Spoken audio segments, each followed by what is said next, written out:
Hey everyone, it's Jodi here, your Wednesday host for SelFTMade, and I'm glad to be back this Wednesday. I'm getting this video up early because I'm going to be traveling all day, and then I'm going to a show this evening. That's why I'm traveling to Boise for a show. Latrice Royale is up there, and one of the queens from where I'm at got invited to go perform, and he didn't want to go alone, so he asked me to go with him, so 2 thumbs up for me. Welcome to my living room. Part of my living room, anyway. Hope everyone has a good Wednesday. I'm going to have a very tiring Wednesday, I feel, after hanging out with a bunch of drag queens and being stuck in a car with one. But I love them all dearly. They're all great people, and I love them all, so it's all good.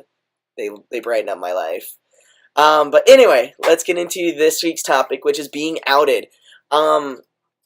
Now, I'm kind of in, right now I'm in a different place than probably some people are on the channel, so hopefully they'll give you some different advice and their experiences with being outed.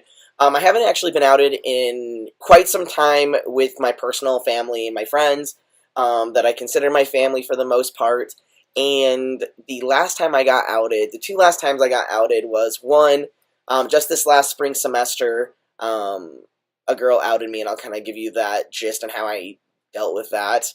And then the time before that was about a year ago, and this drunk dude was a fool in the bar. I'll start there because it's kind of a funny story, is that I had a beard and everything, and this guy saw me, and he was just trying to be a dick because he was mad because my friend was calling him out on his... He was, lying about a bunch of dumb stuff, and we knew that he was lying, so he got called out, and I was laughing about it, because my friend was, drunk at the same time, and, then he ended up taking it out on me, and kept calling me a girl, and my friend, 2 of my guy friends I was with, flew off the handle, literally shoved this dude out the door, like they were bouncers, as they were screaming at him, and then they asked the bartender if I looked like a girl and all sorts of stuff. And the bartender was like, no, what is going on? I'm so clueless. It was the funniest thing ever because he just didn't have any idea that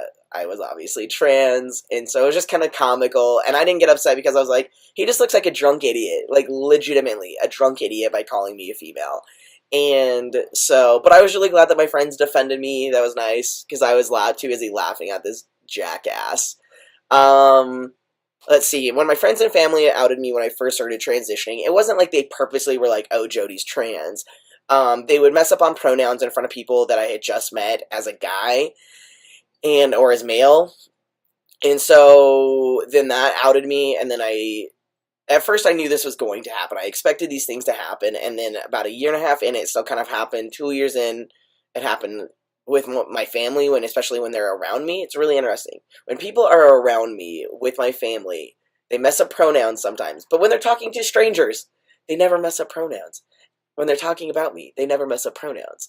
But I think it's because they're consciously, working through this equation. Whereas when I'm there and it's just family and stuff like that, it's a little bit different. But I don't really know. I just say, I'm like, how are you still doing this to them now? I'm like, what in the heck is going on?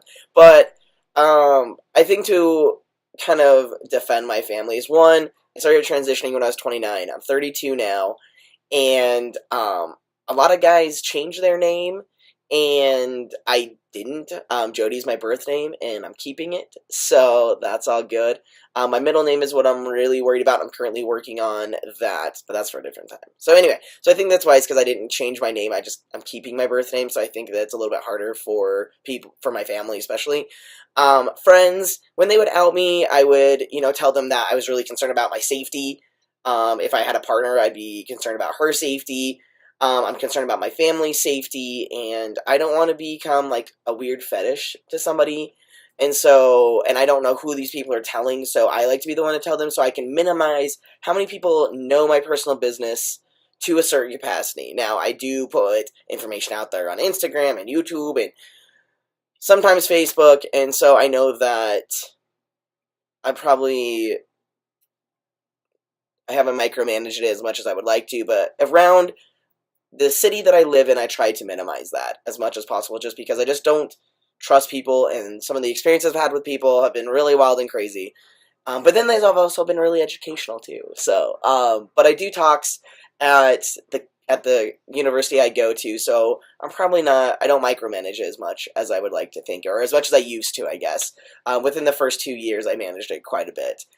And then when I did get outed this last spring, it was with a girl that I knew from a couple of classes, and I just didn't waste my time on her because we're not close. I have no emotional connection to her. We're just acquaintances, as I said, and so I just blew her off. I was like, I wanted to. I really got mad about it, but then I kind of just talked about my frustration with a couple of my good friends, and then I kind of was over it because I was like, I just don't have time for that. Now, if you would have asked me if this would have happened 2 years ago, I probably would have like found her on campus and been like, listen, don't talk about me. Don't tell people my personal business of any kind. But that's just not where I'm at anymore, and that takes a lot of time to get to that point. So I'm going to end it here. Hopefully some of the guys have some other advice for you. Hopefully you can find something helpful through my advice and through my experiences and how I've handled those experiences. And if you feel like I left anything out, or if you have any questions for me, leave them in a comment down below, and I will see you guys next Wednesday. Peace.